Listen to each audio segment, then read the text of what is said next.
Our next title is a great one because it gives me, someone who is bad at games, something that I really need in order to handle my frustration. Normally when I make a mistake, I vent my negativity with a shoot! But sometimes that's just not enough. Sometimes I need something stronger, at least twice as powerful. Imagine my relief when I saw that this game gives me a parachutes. In today's humble opinion, we're digging into Poi.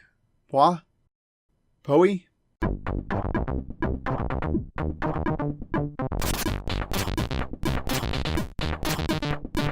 Poi is a highly nostalgic and incredibly charming take on the 3D platforming genre that took off in the 90s but fell off almost as quickly as it came on. It was developed and published by Polykid, who has voiced deriving their inspiration from games like Super Mario 64, Super Mario Sunshine, and Banjo-Kazooie, and the love really shows through. As soon as the game loaded up and I caught sight of this little shit, my face broke into a smile, and it wasn't long after that the game was showing me exactly what I could expect from it. The platforming controls were tight and responsive, there wasn't a single path from point A to point B, and exploring the entirety of the level was just as fun and engaging as actually completing it to make progress. Then after you get the mechanics down, a strange old man coaxes a young lost boy onto his airship and off to adventures. Luckily he's not dangerous in a predatory sense, but I mean he does tell you to jump off of his ship with nothing but his dead wife's babushka headscarf between you and your presumably rocky demise. And I say that because what else besides ancient Russian voodoo is capable of defying the law of physics and allowing you to fly in any direction on a whim with a fucking parachute? You see, Dmitri, when using a simple cloth like babushka to jump from skyboats, you will not remember to obey laws of gravity for fear of falling to death.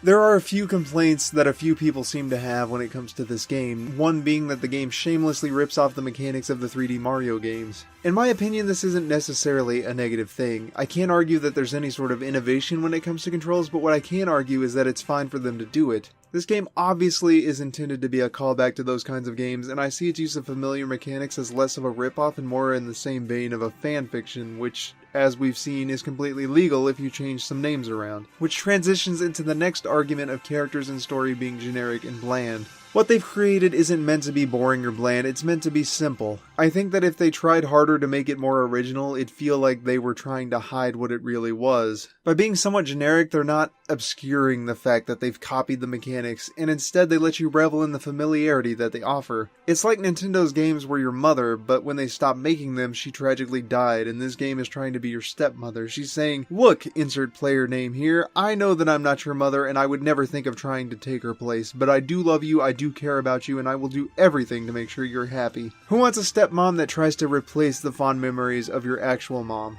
No one. That's who. Quit your bitching. A valid complaint that I actually agree with is that the level design can sometimes be all over the place. One second I'm enjoying a lighthearted platforming adventure game, and the next I've been literally cast into the gates of hell, where meteors are raining from the sky, sensory overload has run amok, and little shits wearing buckets are just waiting to make your life miserable. The levels apparently are not arranged by difficulty, and in my opinion should be reordered to 1, 3, 4, 2, but instead you're plopped down into a cataclysmic shithole and chain damaged to death in less than 5 seconds. The boss of this level is even glitched so badly that you can't actually fight him. In a game like this, I feel like most of the difficulty should come from the platforming itself, especially since jumping doesn't work so well for being pinpoint accurate on moving enemies. Or the fact that jumping on moles that are still above ground counts as being pranked if they decide that they were just about to burrow underground anyway, which is cheese as fuck. On a semi-unrelated note, I also don't understand why giving the bucket bitches one more hit point is considered upping the difficulty. If you successfully land on one, you stunlock it until it's dead anyway, so what does making me bounce one more time add? And also, this snake on my checkpoint?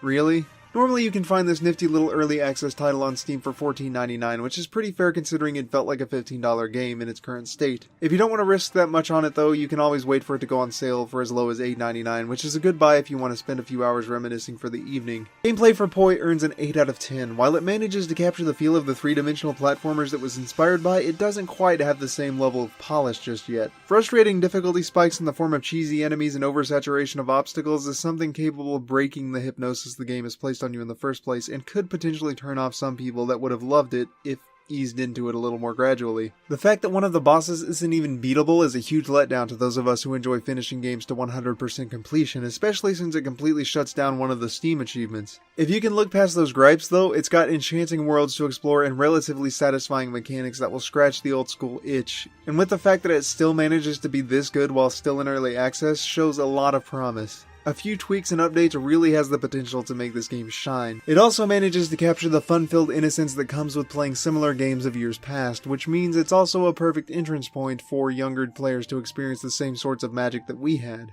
which makes it good for bridging the gaps between generations if you have a younger son or daughter that you want to introduce to some of your favorite pastimes and fondest memories. Value earns a 9 out of 10 for the sheer amount of joy with which it managed to fill my cold, cynical heart within the first few steps of the game. It even managed to hold my attention and keep me invested in progression despite the fact that I had long since gotten enough of a taste of it to form an opinion. There aren't a whole lot of games that can boast that they bring their players back to their childhood, and there are fewer still that actually manage to do it to any capacity of success. While it's not a perfect replication, it still managed to boil itself down to the key components that make the genre something worth loving. It's something this bundle desperately needed. With a composite score of 8.5, it earns an A-. The passion of the developers really shines through with this one, and I definitely look forward to playing it all the way through. If you're a fan of the genre, I cannot suggest it enough.